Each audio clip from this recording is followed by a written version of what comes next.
Welcome back to the daily Rambam class. We are up to chapter 12 of the laws of Bikurim. I'm going to mute you all, and if you want to say anything, please unmute yourselves so that we could hear your input. As the more interactive this is, the more interesting it is. We are learning the Mishnah Torah of the Rambam. It's Thursday. It's time to see where we're up to. We are in book 7, which is called Sefer Zraim, the book of seeds, which has 7 subjects, 85 chapters, and we are on to the second to the last chapter, the laws of Bikurim, which has 12 chapters, and we are on the very last chapter of the laws of Bikurim. Please God, from tomorrow, we will begin to learn about Shemitah, which is by Hashgacha Pratis, divine providence, because we are just entering now into a sabbatical year, so it's most appropriate that as we begin this year, we learn all of the laws that are relevant to it. But that's for tomorrow. For today, let's take a look at the laws of Bikurim. We have 5 discussions that take place in the subject. In the first chapter, he discussed the 24 gifts to the Kohen. Then he spoke about the first fruits. Then he spoke about challah. Then the Rambam spoke about gifts of the animals over the last 2 days. And yesterday and today, we are learning about redeeming firstborns. And today, more specifically, we learn about redeeming firstborn donkeys. Let's take a look. Quite an interesting mitzvah. Let's pull up the text.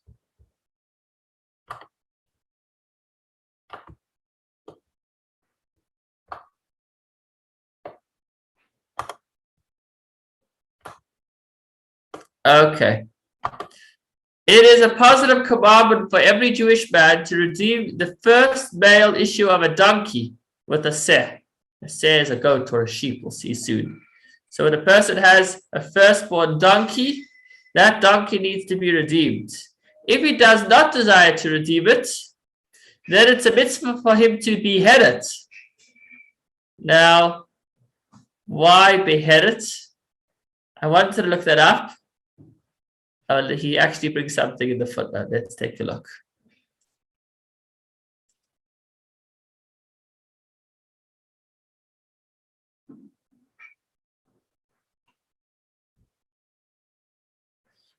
B'chayres 10b, the Gemara explains the rationale for this mitzvah. Since the owner caused the priest a loss by not redeeming the firstling donkey, the Torah decreed that he suffer financial loss.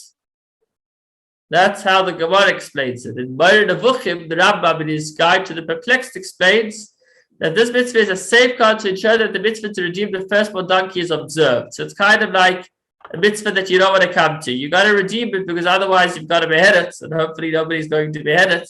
So in that case, we will redeem it. And it's a practice till today, as we'll see in a moment of the Rambam. These 2 mitzvahs apply in all places and at all times. The mitzvah of redemption takes precedence over the mitzvah of beheading. So you should rather redeem it, and if you don't, then you need to behead it. And the mitzvah of redeeming, I've seen pictures and video processions. It's quite fascinating of the donkey, and the donkey is celebrated at the center of crowds. It looks almost like a bar mitzvah. Instead of having a bar mitzvah boy in the front, there's a donkey in the middle. The donkey that is about to be redeemed. So how is it redeemed? With a seh. A seh is a sheep or goat, and this is given to the priest, to a kohen. As the Torah says, all first issues of the womb and the firstborn of an impure animal you should redeem. Impure animal refers specifically to donkeys, we know by oral tradition. Okay, so how exactly it works, we'll get back to in a moment in halachas 6 and 7. But just before we get to that, if the person does not redeem his firstborn donkey, then he is not allowed to benefit. So before he redeems it, he's not allowed to benefit from this donkey until it's redeemed. If it is sold before it was redeemed, then the money is forbidden. If it died before it was redeemed or decapitated, it needs to be buried because it is forbidden to benefit from it even after its decapitation, since it was not redeemed. Therefore, if he did not redeem it, but instead gave the actual donkey to the Kohen, so I guess maybe I should just discuss outside for a moment what exactly this mitzvah is. So if a person has a firstborn donkey, then they would say that this donkey would go to the Kohen, but I'm not going to give the actual donkey to the Kohen. I'm going to give not even the monetary value of a donkey. A donkey is much more expensive than a sheep. I don't know if you went shopping for donkeys and sheep recently, but assuming that you didn't, a donkey is much more expensive than a sheep. We'll see soon. So the Torah, in order to make it easier for the donkey owner, said instead of having to give the full value of the donkey to the Kohen, what you could do is you could just take a sheep, which is worth much less than a donkey, and say that I am redeeming the sanctity of this donkey unto the sheep, and then you give the sheep to the Kohen. Okay. But if the person, instead of redeeming the donkey with the sheep, gave the actual donkey to the Kohen, so as long as that donkey has not yet been redeemed, then one is not allowed to have any benefit from that donkey. And so even the Kohen won't be allowed to have benefit from the donkey until the Kohen redeems it. And as we continue to say, the Kohanim actually were not trusted in making sure to redeem their donkeys, and therefore the person that's giving the actual donkey would need to stay on site until he actually saw that the donkey redeemed it. So, sorry, not the donkey redeemed it. Until he saw that the Kohen redeemed his donkey. So, but that's all if he gave the donkey. Really, you would not give the donkey, you'd keep the donkey, you'd redeem it for a sheep, and you'd give a sheep to the Kohen. I hope I haven't lost you. Let me just say it again in simple terms. A person has a firstborn donkey, he needs to take a sheep and say that he's redeeming the donkey of the sheep, and then he would give the sheep to the Kohen, and then he could use his donkey however he'd like. Okay, number 5. When a person set aside a sheep for the donkey, and then the sheep died before he gave it to the Kohen. So he's not liable to replace it. Instead, he could just give the corpse of the sheep to the Kohen in case it still has any value. I guess so. It's lamb after all. It's not kosher lamb because it died, but you can still sell it on the non-kosher market. Usually, you're not allowed to sell non-kosher food. But if you just have something and you need to get rid of it, then you can. So if the donkey, not the sheep died, if the donkey died after it was redeemed, then he should still give that sheep to the priest. And he would be allowed to have benefit from the donkey's body. I don't know what he'd use it for, but he would be allowed to because it's already been redeemed. So once he has redeemed the donkey with the sheep, then the mitzvah is done. Even if the sheep subsequently dies or the donkey subsequently dies, that's okay. Rabbi? Yes. Maybe I missed it. Can you explain what is a say? A say is a sheep or a goat. I don't know why they didn't translate it as such. A say is a sheep or a goat. Okay. I don't know why they didn't like that. Okay. So, I guess because it's either a sheep or a goat. Maybe that's why they didn't know how to translate it. But that's what it is. And also, he'll discuss soon what a say is. Maybe that's also why they left it vague. The rabbi will discuss what it is, but it's a sheep or a goat. So, from when is a person obligated to redeem his firstborn donkey? From the moment it's born until it reaches the age of 30 days. Beyond 30 days, then he has the alternative mitzvah. If he wants to decapitate it, he may do so. If he wants to redeem it, he may do so. And every day that passes, he's not sinning, but he's delaying a mitzvah. We did already say that we should give that's preferable to redeem it, not to decapitate it.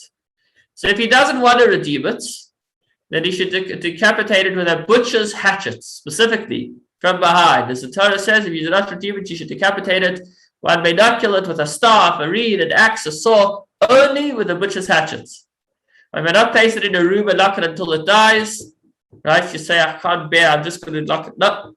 It says specifically decapitate it. Again, this is not a mitzvah that actually is done. It could be done, but practically anybody would redeem it. Nobody would decapitate it. I don't know why the Torah gives this as one of the 613 mitzvahs. I'm also curious to know that Rizal says, according to Kabbalah, that every neshama comes down into this world multiple times until it fulfills all 630 mitzvahs in one form or another. So I'm not sure in what form we'd be fulfilling the mitzvah of decapitating it. As we said, the precedence would be to redeem it.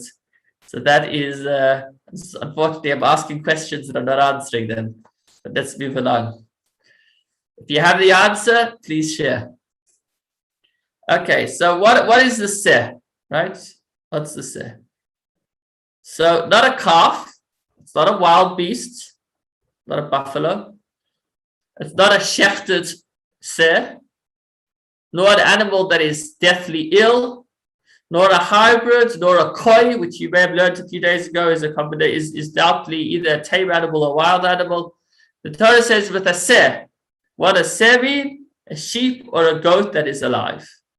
So that's what a seh is. Okay, more on that needs to be normal. One should not redeem a firstborn donkey with a seh that resembles another species. And if he does, then it's effective. Actually, other commentaries argue with the Rambam, and halachically speaking, it would not be. But that's right now we're learning the Rambam's view. And I'm sure before you redeem your firstborn donkey, you'll probably still consult with the rabbis, and maybe you'll have a whole, not bar mitzvah, but you'll have a donkey mitzvah. Anyhow, when they use a ben pakua is a sheep that was found after the mother was slaughtered. There was a baby in its womb that was alive and survived. Okay, the Rambam says you can use it, although other commentaries say you can't. But not a consecrated animal that was disqualified. So if you had an animal that you dedicated to the base of English and then it became disqualified, you wouldn't be able to use that. For the Torah equates such animals with the deer and the hart. Just as a deer and a hart may not be used for this redemption, so too a consecrated animal may not. In summary, use a normal sheep or a normal goat. One may redeem a firstling donkey with a seh, whether it's male or female, whether it's blemished or unblemished, whether small or large. Any sheep works. As long as it's alive and it's not deathly ill, then it does the job. Okay, what happens if the person said, I don't want to redeem the donkey with a sheep, I want to redeem it with cash? Before we get there. When a sale was purchased with money that came from sale of produce of the sabbatical year, so during this year, Shemitah that's coming up, if a person has produce and he sells it, then that money is holy and it should not be used to redeem a donkey. That is definitely a firstborn. However, if you have a doubt whether it was a firstborn or wasn't, then you would be allowed to use the money that came from produce of the sabbatical year of Shemitah. Okay, so if he doesn't have a sheep, then he can redeem it for its value, paying its worth to a kohen. The Torah only mentioned the sheep, not to be stringent with him, but to be lenient with him. Meaning, if he has a donkey worth 10 slime, he could redeem it with a sa'ah that is worth only a dinar, which is a fraction of the price. It's a fourth of a seller, so that would be a 40th. So even if the sheep is worth about 3%, less than 3% of the donkey, then the Torah says that does the job. But if you want to pay full price for the donkey without using a sheep, you can. As it should not be considered more stringent than the redemption of consecrated property, which also may be redeemed with this monetary value. That's the rationale. But either way, the point is, use a sheep. If you're not using a sheep, you could pay out in cash. You'll pay a lot more money. When does the Bab apply that you could redeem it with cash? If the value of the donkey was at least 3 zuzim or more. It's 4 zuz. Yeah, I think it's 4. What did we say? Yeah, 4 dinar to with 3 zuzim or more. If, however, it's worth less than 3 zuzim, it may be redeemed only with a seh, or with 3 zuzim. So there is a minimal amount. If you have a donkey that for some reason is worth almost babkas, what's that, Yiddish? If you have a donkey that's worth very little, then if it reaches less than 3 zuzim, then you would have to use a sheep. You can't go so cheap. A generous person should not give less than a seller. Parsimonious, interesting word, but somebody who basically is cheap, simple English, should give half a set. No, parsimonious is, somebody who's cheap, should give half a seller and an average person 3 zuzim, which would be 3/4 of a seller, if I remember correctly. Okay, when he redeems his firstborn donkey, so if I redeem your firstborn donkey, then that works. And the donkey belongs to the owner, not to me. So now people that are exempt. So a kohen or a Levi do not need to redeem their firstborn donkey. The Torah says the firstborn of man and the firstborn of an impure animal you shall redeem, talking about the donkey. Whoever is obligated to redeem a firstborn human is obligated to redeem the firstborn donkey. Those who are exempt from firstborn human are exempt from firstborn donkey. Hopefully you learned over the last few days the mitzvah of redeeming a firstborn son called Pidyon Haben. Kohen and Levi is exempt from that, and so Kohen and Levi would also be exempt from redeeming the firstborn donkey. Okay, if a person just purchased the fetus of a donkey belonging to a non-Jew, so basically he bought the baby that wasn't yet born, although he shouldn't do so. Or the reverse. If I have a donkey and I sell the fetus of my donkey to a non-Jew, I shouldn't do so because this is going to be my opportunity for a mitzvah. But if I did do so, then I am exempt because it needs to be. You wouldn't need to be penalized, as we'll see. It needs to be that I own both the mother and the child that's being born exclusively. If the non-Jew is a partner in the mother or the firstborn, even if he only owned 1,000th share. My brother-in-law told me that his neighbor has shares in buffalo, in buffalo seed. It's a huge industry. Don't know what it's about, but I guess it's these shares. If they're a huge industry, that if you just buy 2 shares, then there might be 1,000th of its value. Anyhow, even if the non-Jew only had 1,000th of the value of the donkey, he just had a 0.1% share, then the mitzvah doesn't apply. It needs to be exclusively owned by a Jew. Should the Gentile own only one limb or organ of the fetus or the mother, like its forefoot or its hind foot, even its ear, any limb or organ that if it was cut off, it would disqualify the animal from being brought as an offering, then already it means that it has partnership with a non-Jew and the mitzvah does not apply. But if it was a limb that, if removed, would not disqualify the animal, would not be considered a blemish, then that's not a problem, but the mitzvah still applies. Let me just say that again in my own words. If a non-Jew had 1,000th of the ownership of the whole donkey, then the mitzvah does not apply. But if he had ownership of, I don't know, I didn't look up what examples are, but of something that if it was cut from the animal would not make it disqualified. So even though that might be more than the value of 1,000th, but if that's what he owns, the non-Jew, then the mitzvah still does apply because we say let's consider it like it doesn't exist. The animal still is considered complete without it.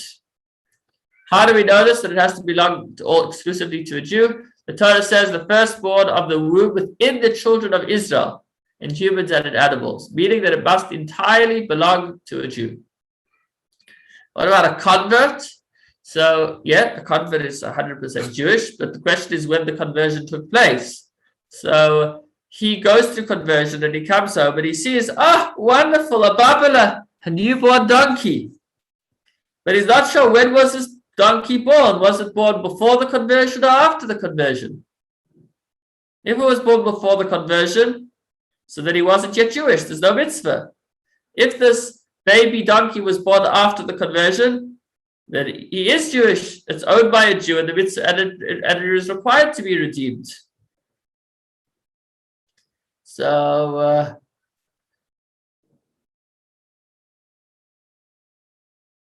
he just needs to still redeem it or decapitate it, out of a doubt.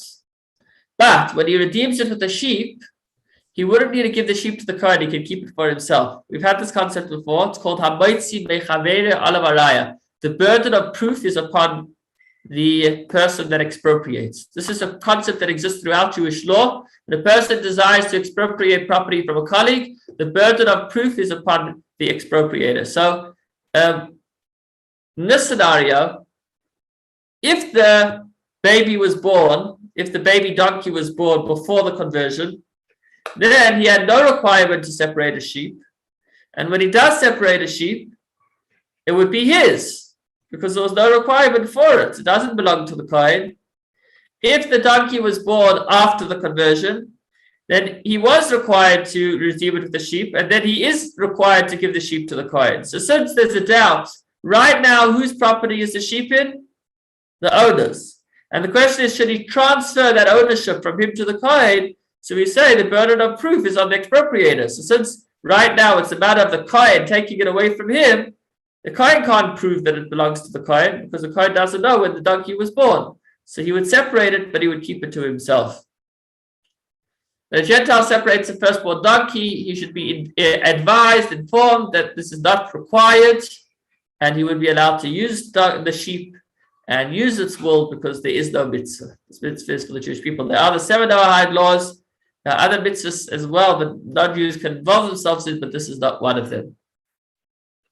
Okay, going back to normal. It needs to be normal. If it's not normal, it doesn't work. What's another example of not normal? If a cow gives birth to an offspring resembling a donkey, or a donkey gives birth to an offspring resembling a horse, he is exempt. The Torah says twice, the first issue of the donkey you shall redeem with a seh, and the first issue of a donkey. By mentioning it, the first of a donkey twice, the Torah indicates that both the mother and offspring must look like a donkey.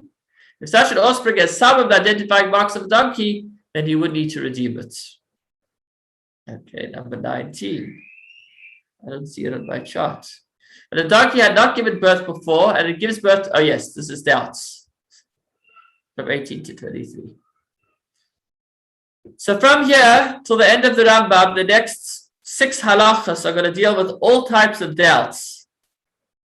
And we're going to basically, the principle that we'll say in all of these scenarios of doubts will be that whenever you have a doubt whether or not you need to redeem the donkey, you redeem it with a sheep, but then you could keep the sheep.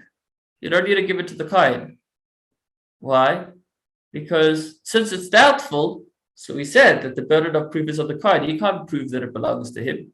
So in order to ensure that you do the mitzvah, you redeem it, but then you keep the sheep. So really, it doesn't cost you anything at all. You just take a sheep from your farm, and you redeem it on the donkey. You redeem the donkey onto the sheep, but then you can go ahead and use the sheep however you'd like, because the sheep is not holy. It just needs to be given to a Kohen. In this scenario, you don't need to give it to a Kohen. But then we'll have other types of doubts where what happens if there were multiple births and you're not sure which was firstborn and which wasn't, which was a male, which was a female. So we'll look at each doubt, applying some general principles. Whatever you know for certain, you kind of act with that. And if you don't know for certain, you deal with it however best you can. Let's look at the different scenarios. So a donkey had not given birth before, and it gave birth to 2 males. You don't know which one was born first. So then it doesn't make a difference which one was born first. Although even though you don't know which donkey is the firstborn, you would still take a lamb and you'd say whichever one of these donkeys is the firstborn is redeemed on this lamb. And then the Kohen can prove that he has a lamb because he could prove that there was a firstborn over here. I don't care if it was this guy or that guy. There was a firstborn, and therefore he gets his sheep. But if it gives birth to a male and a female, and we're not sure which one was born first, so then he needs to separate a sheep, a lamb, and to redeem the donkey, so that the donkey is no longer holy and it can be used. But this lamb that was set aside, he doesn't need to give to the Kohen, because the Kohen would need to prove that it says that the Kohen can't, because we don't know if the male or the female was born first. If the male was born first, then the Kohen is entitled to that sheep. If it wasn't, if the female was born first, then there's no mitzvah, there's no sheep for the Kohen. Number 20. If 2 donkeys that had not given birth gave birth to 2 males. So then, although you don't know which donkey gave birth to which baby, I mean, I guess you could always do DNA testing, but why waste your money? Because it doesn't make a difference, because you know that there were 2 mothers, 2 newborns, 2 firstborns, and so you'll need to give 2 sheep to the Kohen. But if the 2 donkeys gave birth to a male and a female, or even 2 males and a female, okay, so now it's if there's 2 males and a female, you know for certain that you have at least 1 firstborn male. But the second firstborn, you're not sure if it was male or female. So then you would only need to give 1 lamb to the Kohen. Okay, if they gave birth to 2 females and a male, okay, or even 2 males and 2 females, so then the Kohen doesn't get anything, right? Because it's possible that the 2 firstborns were both the females. Moreover, the owner need not even set aside a lamb that he can keep for himself. Here, he doesn't even need to redeem it on a lamb. Why? There are so many doubts involved. Maybe one gave birth to a male and the other gave birth to 2 females, or perhaps one gave birth to a female and the other gave birth to to a male and then a female, or female and then a male. Since, similarly, there are many doubts when 2 males and 2 females were born. So therefore, we say that since there are so many doubts involved at this point, he does not need to even redeem it with a sheep. If there were 2 donkeys, okay, one had given birth before and one hadn't, and they gave birth to 2 males, and the children got mixed, so he needs to give a lamb to the Kohen because he knows one of these 2 babies came from was a firstborn. If they gave birth to a male and a female, then he should separate a lamb, but he doesn't need to give it to the Kohen because, again, it's possible that the one that had not given birth before gave birth to the female, and the one that had given birth before gave birth to the male. Yes, so therefore the burden of proof would need to be on the Kohen. If a person purchases a donkey from a non-Jew and it gives birth to a male, but he's not sure whether this is a firstborn, so he should redeem it, but again, he could keep it unless the Kohen can prove that the donkey was a firstborn, which he probably can't. If a person has 10 lambs, each of them having been separated because of a firstborn donkey, so he had of doubtful status. So basically, he had 10 baby donkeys that were born that all were possibly firstborns, and so therefore he had to separate 10 sheep, but he did not need to give the sheep to the Kohen because it's questionable. So you could keep the sheep. So they're considered like regular property. And therefore, he would even need to give 10% like he would need to give of other animals. And then the rest he could just use. Here's quite an interesting one. If a non-Kohen has these 10 donkeys, that were definitely firstborn donkeys. And he got these 10 donkeys from his maternal grandfather, his mother's father, who was a Kohen.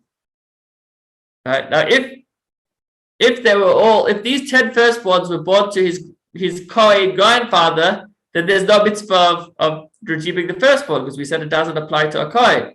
But it gets more complicated because his grandfather had actually inherited these 10 firstborn donkeys from his grandfather, who was not a Kohen, from his eternal grandfather. So since when these 10 were born, they were born to an Israelite, even though subsequently they came into the possession of a Kohen, therefore, since they were born to an Israelite, and right now they are in the possession of an Israelite, he would need to redeem them. Now, I do not know how this would work because we're talking how many generations?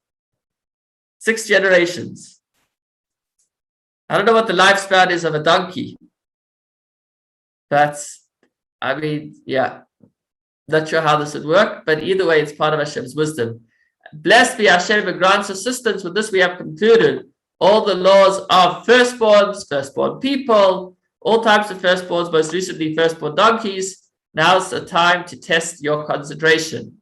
Where does the obligation to redeem the firstborn donkey apply? Where does it apply? In all places in Israel and parts of Syria that King David conquered.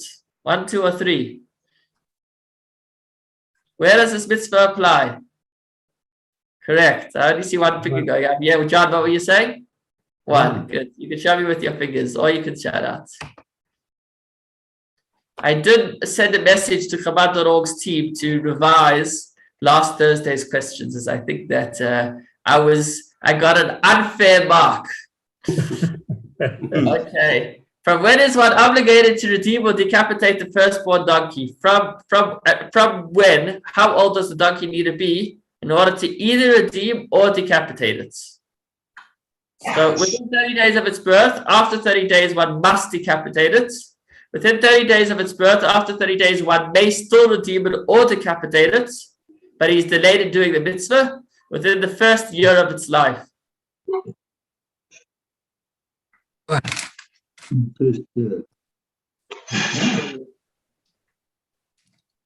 This is the correct answer. Okay. From when he's born, you can redeem it. From 30 days, you can decapitate it, but the mitzvah of redeeming still applies beyond that. Number 3, what animal can be used to redeem the firstborn donkey? A male goat or sheep, a female goat or sheep, a goat or sheep. Number 3. Very good. 3. Wow, I've got an amazing team over here. Okay, finally, if one purchases a donkey and gives birth to a male, and it is unknown whether it gave birth previously, what should be done? One should redeem it with the sale, give it to a kohen. One should redeem it with the sale, keep it for himself. One need not redeem it, as a burden of proof is upon the priest, and if he wishes to claim that he had not given birth previously. 1, 2, or 3? 3. 2. 1. 3. I say 3. No, 2. That's it. And that's one more question. That brings us to the end. Wishing you a wonderful Shabbos. Wonderful to be on to the new year with a wonderful team. And wishing you a meaningful Yom Kippur as well. Next week,